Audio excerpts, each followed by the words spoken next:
Fitch Ratings has downgraded Sri Lanka's long-term local currency issuer default rating to restricted default from C. The ratings on its local currency bonds tendered in the domestic debt exchange have been downgraded to D from C, while its 4 other local currency bonds not tendered in the domestic debt exchange have been affirmed at C. Meanwhile, the long-term foreign currency issuer default rating has been affirmed at RD, and the ratings of Sri Lanka's foreign currency bonds have been affirmed at D.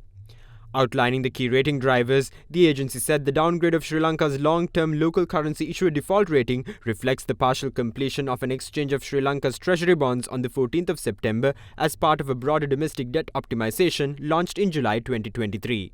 The DDO also includes conversion of treasury bills held by the Central Bank of Sri Lanka into treasury bonds, which has not yet been completed.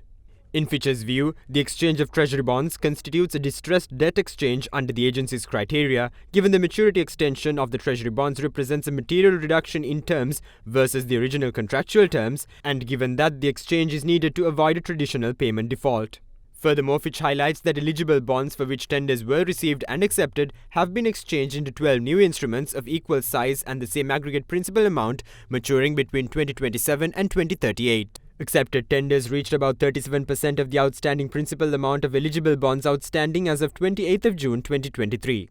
Accepted tenders were predominantly by superannuation funds, which will face higher tax rates on income from treasury bonds if they did not meet the participation threshold. Fitch also believes that Sri Lanka has continued to service treasury bonds throughout the DDO process, and that treasury bonds not tendered in the exchange will continue to be serviced as per their original terms, including but not limited to the entirety of the 12 series of treasury bonds out of the 61 eligible series for which no valid tenders were received.